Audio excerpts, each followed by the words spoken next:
당시에 메시지를 선포했을 때 기존의 사람들이 들어보지 못했던 그런 생소한 메시지를 많이 그렇게 들려주셨습니다. 그 생소하다라고 하는 말은 구약 성경을 다르게 해석한 것이 아니라 구약 성경에 나타난 전체적인 문맥, 전체적인 핵심적인 메시지를 그렇게 잘 밝히셨기 때문에 당시 사람들이 굉장히 생소하게 여겼습니다. 물론 바리새인들과 대제사장들도 하나님의 말씀을 백성들에게 가르쳤지만 그들이 예수님의 메시지를 듣고 생생하게 여긴 구체적인 이유는 무엇이냐면은 하나님께서 자기 백성을 왜 부르셨고 또 자기 백성을 삼으셨는지에 대한 출발점이 다르기 때문에 그렇습니다. 예수님은 구약 성경을 완성하러 오셨지만 구약 성경에 숨겨져 있는 핵심 진리를 아주 가감없이 당시 사람들에게 증거하셨습니다. 그 중에서 가장 핵심적인 단어가 무엇이냐면은 오늘 본문에 등장하는 십자가라고 하는 단어입니다. 우리가 생각하기에 십자가라고 하는 단어가 꽤 많이 등장하는 것으로 생각하겠지만 우리 신약 성경에는 십자가라는 단어가 79번 등장합니다. 그렇게 많지는 않죠. 그 79번 중에 사복음서에 52번이 등장을 하니까 나머지 27번은 나머지 서신서에 등장한다라고 이렇게 생각을 하시면 좋습니다. 그 중에서 오늘 본문에 나타난 이 십자가라고 하는 말이 나오는데 이 십자가가 사복음서에서 가장 처음 등장하는 말씀입니다. 그런데 왜 예수님께서 오늘 이 말씀, 오늘 이 본문의 말씀을 하시면서 이 십자가라고 하는 말을 예수님께서 사용하셨을까요? 왜 이 문맥에서 십자가라고 하는 말씀을 사용하시면서 이 사용한 이 십자가를 통해 구원에 대한 말씀을 우리에게 하고자 원하셨을까요? 오늘 이 말씀은 예수님께서 10장부터 보시면 제자들에게 하신 말씀입니다. 제자들이 되기 위해서는 어떻게 해야 되는가? 제자라고 해서 뭐 특별한 사람들은 아니고 하는 예수님의 부르심에 응답을 한 사람이겠죠. 그 제자들은 곧 우리 그리스도인들이라고 말을 할 수가 있습니다. 우리 그리스도인들이 이 십자가를 어떻게 생각하고 어떻게 짊어지고 어떻게 따라가야 하는가에 따라서 우리 참된 그리스도인과 거짓된 그리스도인으로 나눌 수 있다라는 것을 우리는 알게 됩니다. 예수님께서는 이 십자가를 통해서 오늘 본문 말씀을 통해서 이 구원의 메시지를 우리에게 주시고자 합니다. 오늘 이 십자가에 담긴 이 의미가 무엇인지를 한번 살펴보기를 원합니다. 34절 말씀 한번 보시죠. 내가 세상에 화평을 주러 온 줄로 생각하지 말라. 화평이 아니요 검을 주러 왔노라. 오늘 이 말씀을 들으면 굉장히 불편합니다. 예수님께서 이 땅에 오신 목적이 평화를 주러 왔다, 화평을 주러 왔다라고 하면 참 좋을 것 같은데 화평이 아니라 칼을 주러 왔다, 검을 주러 왔다라고 말씀을 합니다. 이 말씀이 굉장히 좀 상반되죠. 우리 산상수훈에 보시면 화평케 하는 자는 복이 있나니 하나님의 아들이라 칭함을 받을 것이다. 그러니까 하나님의 아들로 칭함을 받는 사람들, 우리 모두를 말하죠. 우리 모두의 정체성은 무엇이냐면은 평화를 이루어야 된다, 화평을 이루어야 된다라고 말씀을 하셨습니다.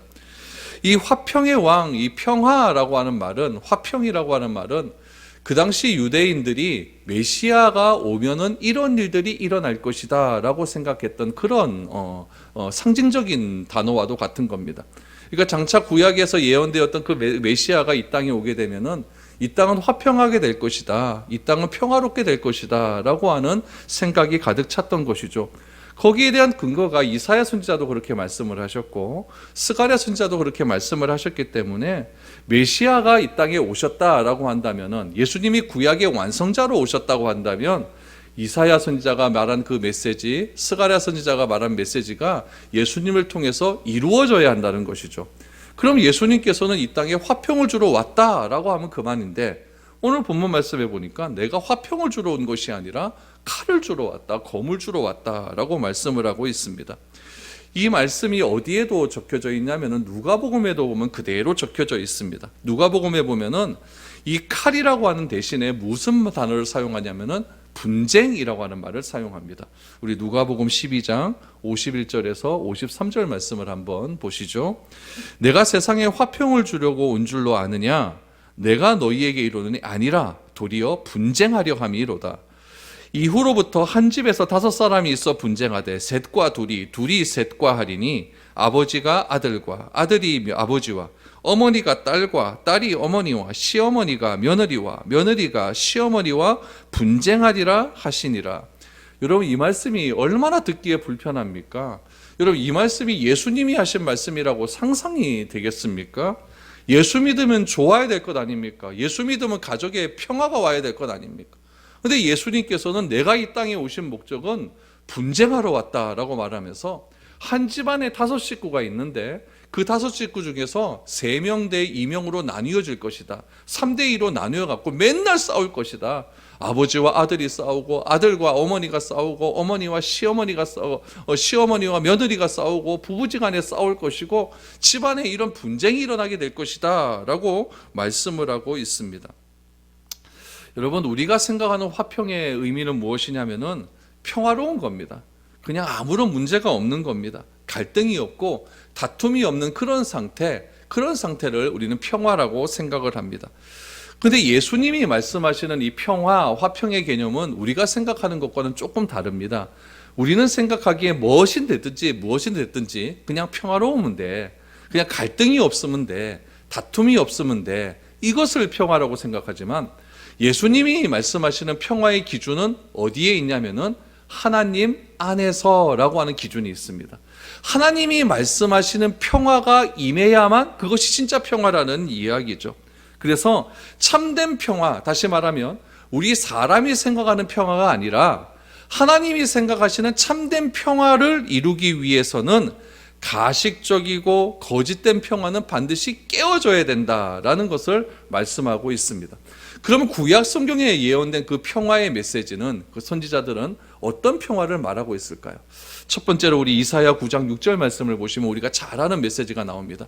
이사야 9장 6절에 보니까 메시아가 이렇게 온다는 거죠. 이는 한 아이가 우리에게서 낳고 한 아들을 우리에게 주신 바 되었는데 그의 어깨에는 정사를 메었고 그의 이름은 기묘자라 묘사라 전능하신 하나님이라 영존하신 아버지라 평강의 왕이라 할 것임이라.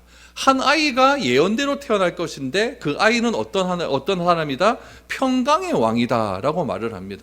또 스가랴 선지자는 뭐라고 예언했는지 한번 보시죠. 스가랴 9장 10절 한번 잘 무슨 말인가 이해를 하면서 한번 보십시오.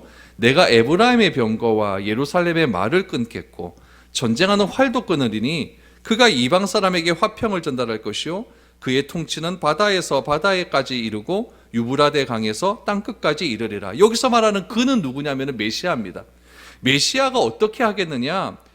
에브라임 병거가 예루살렘의 말을 끊겠다라고 말합니다. 전쟁하는 자의 활도 끊겠다는 얘기죠. 왜 그렇게 하겠느냐? 화평을 위해서라고 말을 하고 있습니다. 모두 메시아에 관한 그런 예언입니다. 스가랴 선지자는 말도 끊어버리고 활도 끊어버리고 이방인에게 메시아가 화평을 전할 것이라고 예언을 합니다. 그러니까 오늘 이 구약의 선지자가 말하는 그 메시아가 이 땅에 오셔서 화평, 평화를 전하는 과정은 무엇이냐? 메시아가 원하는 참된 평화를 위해서는 불가피하게 분쟁과 갈등이 있을 수 있다라는 이야기입니다. 내가 예수를 믿기 위해서, 내가 진정한 그리스도인이 되기 위해서 궁극적인 화평을 이루기 위해서는 불가피하게 분쟁이 있을 수밖에 없다라는 것이 예수님의 결론입니다. 특별히 참된 그리스도인의 삶을 살아가는 자에게는 피할 수 없는 길이라는 거죠. 머릿속에 이 말씀을 기억하십시오. 하나님이 생각하는 평화와 우리와 생각하는 평화가 같다 다르다? 다르다는 것을 기억하셔야 됩니다. 그래서 항상 이런 분쟁이 있을 수밖에 없다라는 거죠. 그런 개념으로 오늘 본문 말씀을 계속해서 보시기 바랍니다. 35절 36절 보십시오. 뭐라고 말씀합니까? 내가 온 것은 사람이 그 아버지와 딸이 어머니와 며느리가 시어머니와 불화하게 하려 함이니 사람의 원수가 자기 집안 식구니라 라고 말을 합니다.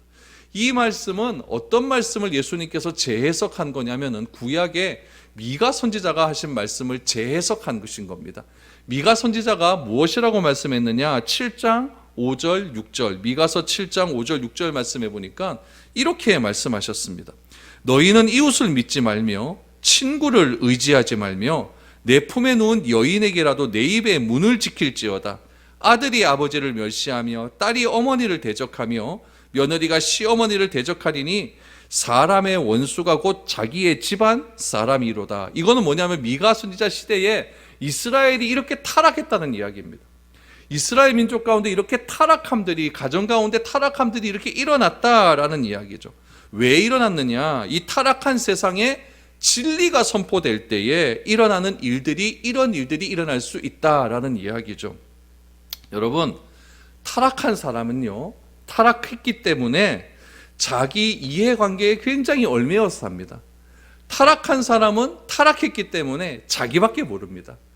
타락한 사람은 타락했기 때문에 온전히 자기 기준대로 사람을 판단하려고 하는 경향이 굉장히 많습니다. 그래서 타락한 사람은 타락했기 때문에 자기 기준대로 살기 때문에 누구를 판단하냐면 부모를 판단합니다. 타락한 사람은 타락했기 때문에 자기 기준에 의해서 누구를 판단하느냐? 자기의 자식들을 판단한다는 거죠. 타락한 사람은 타락했기 때문에 자기의 기준에 의해서 며느리를 판단하고 시어머니를 판단한다는 이야기예요.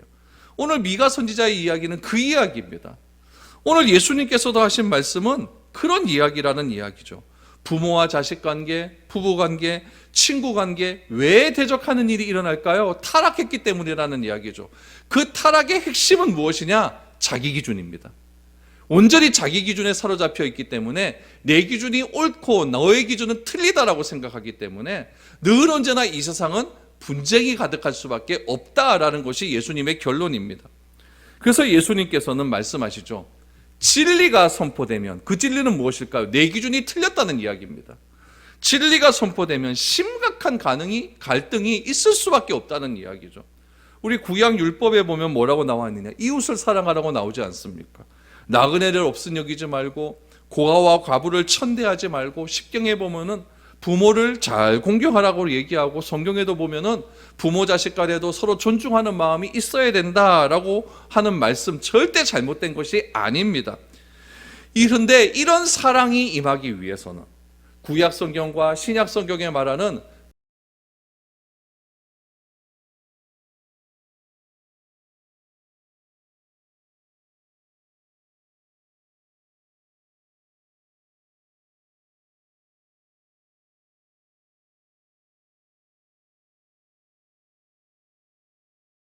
벽이 있다는 것을 강조합니다. 누구와 누구 사이에, 이방인과 유대인 사이에 불신의 벽이 있다는 거예요.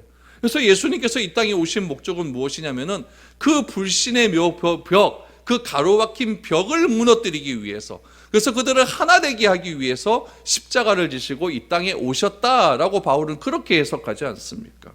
그러므로 우리가 죄인들끼리 살아가는 이 세상 속에서 우리가 만들어 놓은 우리만의 기준의 벽이 있어요. 나의 기준의 벽이 있어요. 그것을 불신의 벽이라고 이야기합니다. 그 불신의 벽이 깨뜨려지지 않으면은, 다시 말하면 예수님의 진리의 메시지가 선포됨을 통해서 내 기준이 잘못되었구나, 나만 생각하는 것이 잘못되었구나 라고 하는 그 벽이 무너지지 않으면은 절대 아름다운 관계가 있을 수 없다라는 이야기죠. 예수님의 진리의 말씀이 선포됨을 통해서 이러한 나만 아는 그런 나 기준적인, 나 자신을 사랑하는 마음, 내 기준만 옳다고 하는 그런 것들이 무너지지 않으면 절대 화평이 있을 수 없다라고 이야기합니다. 그런데 우리의 평화는 뭐라고 이야기하느냐? 내 기준에 맞는 사람들끼리 모여서, 나와 생각이 맞는 사람들끼리 모여서 그냥 사이좋게 지내는 것, 그것을 화평이라고 말하지 않습니까? 그러니까 예수님이 말하는 화평과 우리가 생각하는 화평, 예수님이 생각하는 평화와 우리가 생각하는 평화는 차이가 있다는 것을 알 수가 있다는 이야기죠. 그래서 우리가 예수님이 전하는 이 메시지를 내가 진실로 받아들이게 된다면은 다툼, 분쟁은 있을 수밖에 없다는 것을 우리는 알게 됩니다. 그래서 세상이 믿는 방법으로 예수를 믿는 것이 아니라, 세상에 똑같이 수많은 종교들이 말하는 그런 방법으로 우리가 신앙생활하는 것이 아니라, 예수님의 말씀과 기준대로 우리가 신앙생활하지 않으면은 우리가 아무것도 할 수가 없다라는 것을 지금 말씀하고 있는 거죠. 그래서 예수님께서는 이 분쟁이 일어나는 원인을 오늘 37절 말씀해 보니까 우선순위의 문제로 보고 있습니다. 37절 말씀을 보시죠. 아버지나 어머니를 나보다 더 사랑하는 자는 내게 합당하지 않고 아들이나 딸을 나보다 더 사랑하는 자도 내게 합당하지 아니하며 라고 말합니다. 이 같은 갈등과 분쟁이 왜 일어납니까? 우리가 첫 번째로 봤을 때 예수님의 진리의 메시지가 선포되면 갈등이 일어날 수밖에 없다 그랬죠. 두 번째는 무엇입니까? 우선순위의 문제가 잘못됐기 때문에 이런 갈등이 일어날 수밖에 없다라는 거죠. 예수님보다 자식을 더 사랑하고, 예수님보다 세상 권력을 더 두려워하고, 예수님보다 부모를 더 사랑하고 이래버리면은 굉장히 이거 분쟁이 일어날 수밖에 없다라고 예수님은 말씀하고 있습니다. 이것은 결국 우선순위의 문제죠. 우선순위를 바로잡기 위해서 무엇이 필요하느냐? 대규모의 수술이 필요하다는 거예요. 대규모의 수술. 우리도 큰 병에 걸리면은 큰 수술을 하지 않습니까? 큰 수술을 하기 위해서는 다 힘든 과정을 거쳐야 돼요. 이와 마찬가지로 주님이 말씀하시는 진정한 평화를 경험하기 위해서는 내가 세상의 병을 다 끄집어내야 되는데, 그 세상의 병을 끄집어내기 위해서는 고통이 필요하다는 이야기죠. 그 고통을 예수님께서는 분쟁이다라고 말씀을 하고 있는 것입니다. 그래서 여러분, 이 타락이라고 하는 것, 이 부패라고 하는 것은 오늘 37절 말씀에 의하면은 무엇이라고 정의를 할 수가 있냐면은 자기를 하나님보다 더 사랑하는 것. 다시 말하면 무엇입니까? 자기애입니다. 자기애. 나를 사랑하는 마음, 나를 사랑하는 마음이 여러분 타락이라는 이야기예요. 그것을 누구보다 더 사랑한다? 하나님보다 더 사랑하는 것. 여러분, 에덴 동산이나 지금이나 별 차이는 없습니다. 다 똑같이 사람 사는 곳이고, 그렇죠? 에덴 동산도 사람 사는 곳이고, 우리가 살아가는 것도 다 사람 사는 곳 아닙니까? 에덴 동산에도 아담과 하와가 살았고, 우리 이 세상에도 우리가 서로 이렇게 관계 맺으면서 살지 않습니까? 근데 차이가 딱 하나 있어요. 그것은 무엇이냐면은 에덴 동산에서는 자기 사랑이 없었습니다. 그러나 우리가 살아가는 이 세상에는 자기 사랑이 너무 강해요. 에덴 동산에서의 자기 사랑은 하나님을 넘질 않았습니다. 그러나 오늘날 우리의 자기 사랑은 하나님을 뛰어넘습니다. 여러분, 세상의 메시지는 무엇이냐? 자기를 사랑하라고 이야기합니다. 자기를 존중하라고 이야기합니다. 자기의 인권을 찾으라고 이야기합니다. 세상의 메시지의 흐름과 자기를 버리고 하나님을 더 사랑하는 메시지가 있습니다. 나만을 사랑하고 싶은데, 내가 세상에서 제일 귀한데, 성경은 뭐라고 이야기하냐면 하나님이 제일 귀하다고 이야기합니다. 그러니까 부딪힙니까? 안 부딪힙니까? 이건 부딪힐 수밖에 없는 거예요. 그러므로 십자가의 길은 무엇이냐? 십자가의 길이라는 것은 세상에서 말하는 메시지와 정반대의 메시지예요. 십자가의 길은 무엇이냐? 나를 사랑하면 안 돼요. 십자가의 길은 무엇이냐? 하나님을 더 사랑해야 됩니다. 그런데 오늘날 우리가 살아가는 이 세상은 내가 더 귀한 거예요. 내가 최고인 거예요. 내 말이 가장 기준이 되는 거예요. 그런 기준 속에서 예수님은 뭐라고 말씀하시느냐? 하나님을 더 사랑해야 된다. 그렇지 않으면 계속해서 분쟁이 일어나길 수밖에 없다라고 말을 합니다. 여러분, 세상은 이러잖아요. 어떻게 하면 나를 더 포장할 수가 있을까? 내가 어떻게 하면 더 뛰어난 인물이 될 수가 있을까? 내가 어떻게 하면 세상을 더 주름잡을 수가 있을까? 내가 어떻게 하면 세상 사람들보다 더 잘날 수 있을까? 이것이 여러분, 저나 여러분들이 오늘 하루 종일 생각하는 그런 문제 아니었습니까? 그래서 예수님의 메시지는 세상에 바로 전달될 수가 없다는 이야기죠. 왜냐하면 우리가 추구하는 사고와 정반대의 메시지만 예수님은 계속 말씀하기 때문에 그렇습니다. 우리는 예수님의 메시지를 듣습니다. 그러나 이런 메시지를 들으면은 이 메시지는 여러분 시도조차 해볼 생각도 안 합니다. 심지어는 예수를 믿어도 어떻게 믿느냐? 내가 저 사람보다는 더 잘 믿어야 되지. 내가 저 사람보다 성경 더 많이 읽어야 되지. 내가 저 사람보다 헌신 더 많이 해야 되지. 내가 저 사람보다 해도 더 많이 해야 되지. 이런 경쟁 심리를 가지고 우리가 신앙생활 하는 적이 얼마나 많이 있습니까? 이런 죄성을 가지고 예수님을 따라가다 보니까 메시지의 핵심은 놓치고 마는 겁니다. 왜 자꾸 다른 사람과 비교하며 신앙생활 합니까? 왜 자꾸 다른 사람과 비교하면서 나를 자꾸 억누르고 있습니까? 다 자기 사랑 때문에 그렇습니다. 내가 더 귀하기 때문에 그런 것 아니겠습니까? 아무리 내가 교회 문턱을 넘어 들어온다 할지라도, 내가 성경을 들고 다닌다 할지라도, 내가 예배를 드려도 나보다 예수님을 더 사랑하지 못하는 것이, 그것이 문제입니다. 예수님은 분명히 말을 합니다. 여러분, 예수님을 나보다 더 사랑해야 된다. 이런 문제에서 저도 자유로울 수 없습니다. 저도 자유로울 수 없고 여러분도 자유로울 수 없을 거예요. 그렇기 때문에 우리는 늘 언제나 주님이 원하시는 참된 평화의 메시지를 경험하지 못하고 있는 것이죠. 그냥 나만 원하는, 내가 원하는 평화를 우리는 날마다 추구하고 있는 거예요. 그래서 돈 많이 벌면 편안할 것 같고, 좀 더 편하게 살면 더 편안할 것 같고, 그게 화평인 것 같고, 그렇게 생각하는 거죠. 거기에 다 올이라는 것 아니겠습니까? 오늘 특별히 예수님께서 이 말씀을 하시면서 무엇이라고 이야기하냐면은 이 합당하다라고 하는 말을 특별히 사용하고 있습니다. 오늘 본문 말씀을 다시 한번 보시면은 38절 말씀을 보시죠. 요 말씀부터 보죠. 합당하다라고 하는 말씀을 사용하시는데, 이 합당하다라고 하는 말씀을 제일 먼저 사용한 사람이 누구냐면은 세례 요한입니다. 세례 요한이 마태복음 3장 7절 8절 말씀에 보면은 요단강에서 세례를 베풀다가 이런 말을 전해요.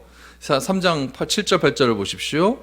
요한이 많은 바리새인들과 사두개인들이 세례 베푸는 데로 오는 것을 보고 이르되, 독사의 자식들아, 누가 너희를 가르쳐 임박한 진노를 피하라 하더냐. 그러므로 회개에 합당한 열매를 맺고 라고 말합니다. 합당한 열매를 맺고, 회개를 했다면 회개에 맞는 열매가 필요하다라는 이야기죠. 예수님께서는 이 세례 요한이 사용했던 이 동일한 단어, 이 합당한이라고 하는 단어를 사용합니다. 이 합당한이라고 하는 말은 무슨 뜻이냐면 적절하다라는 뜻이에요. 적절한. 그러니까 이 세례 요한이 한 말을 그대로 얘기하면은 회개에 적절한 열매를 맺어야 된다라고 하는 의미가 있는 것이죠. 예수님은 말씀하시죠. 예수님을 더 사랑하는 자도 내게 합당하지 않고, 십자가를 지고 나를 따르지 않는 자도 합당하지 않다라고 말을 합니다. 이것은 적절하지 않는 행동이라는 이야기죠. 예수님보다 나를 더 사랑하는 것이 적절하지 않다는 이야기예요. 그래서 오늘 이 본문 말씀이 누가복음에 보면 똑같이 나오는데, 누가복음 14장 26절과 27절 말씀에 보면은 이렇게 나옵니다. 이 합당한이라는 말을 뭘로 대체했는가를 한번 보시기 바랍니다. 오늘 14장 26절 27절에 보니까, 물은 내게 오는 자가 자기 부모와 처자와 형제와 자매와 더욱이 자기 목숨을 미워하지 아니하면 능히 내 제자가 되지 못하고, 누구든지 자기 십자가를 지고 나를 따르지 않는 자도 능히 내 제자가 되지 못하리라 라고 말합니다. 여기 보니까 이 합당한이라는 말 대신 미워하다라는 말 썼어요. 미워하다.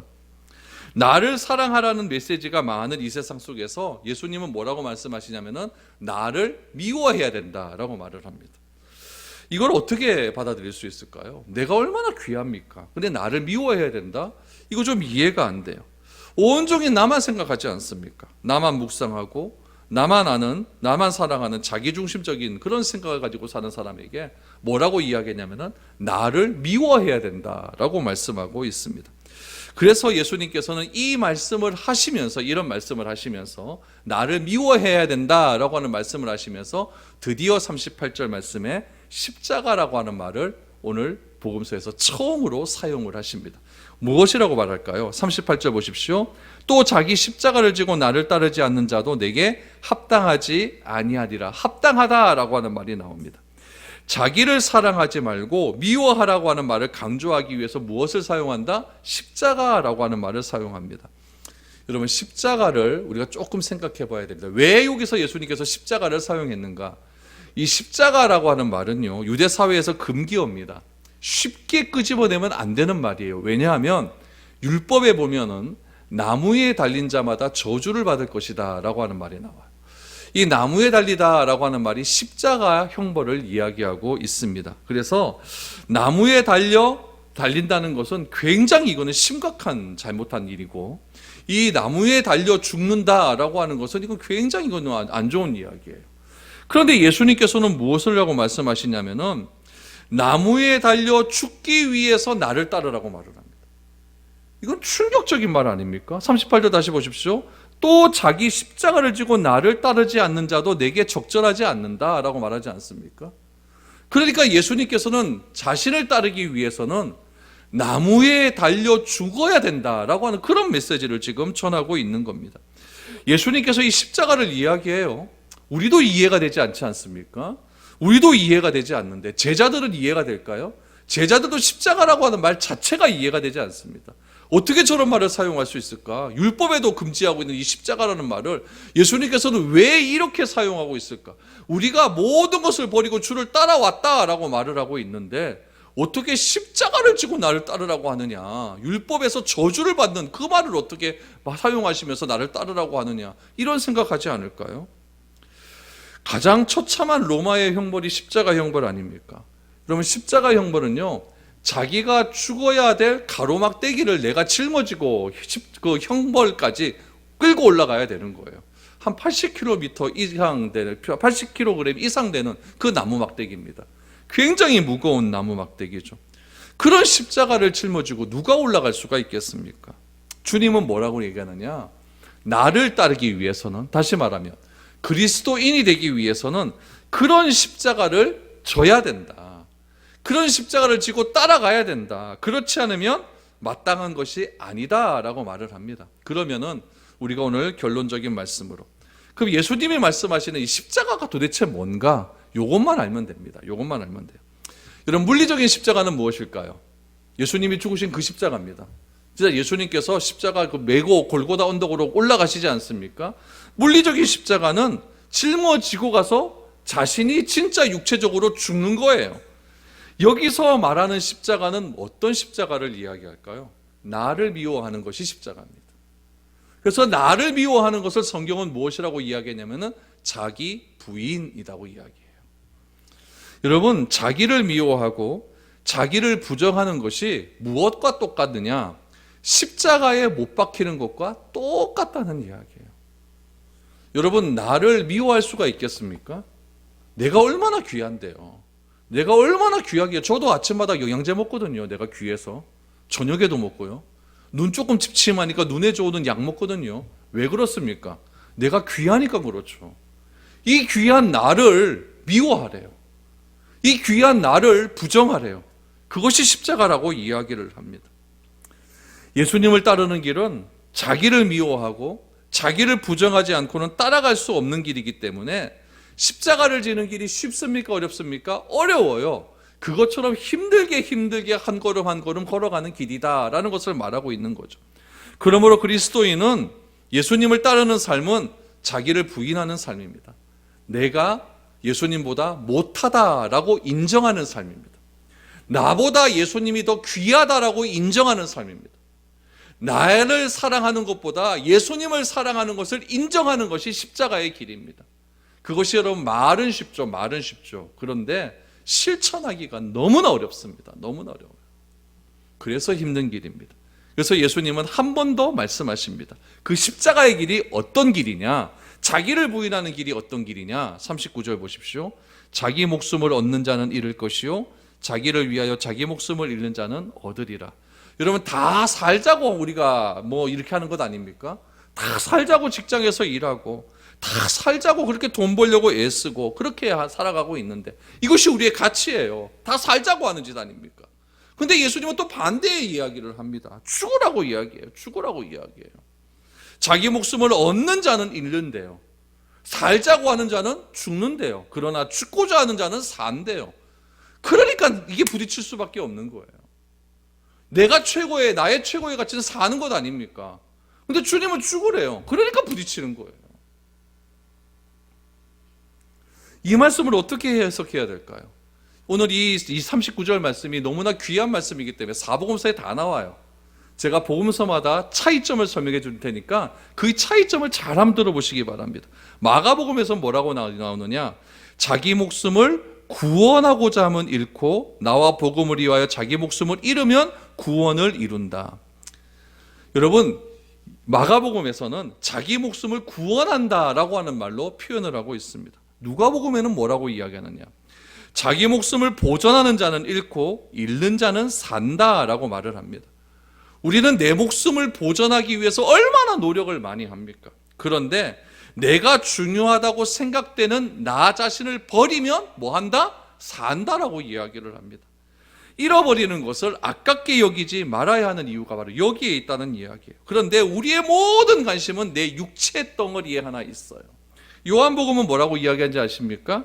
자기 생명을 사랑하는 자는 잃고 미워하는 자는 영생을 보존한다라고 말을 합니다. 요한복음의 말씀이 제일 우리에게 충격입니다. 나는 나를 사랑하잖아요. 근데 나를 사랑하는 자는 생명을 잃고, 나를 사랑하는 생명을 잃고 나를 미워하는 자는 영생을 얻는다라고 말씀하고 있습니다.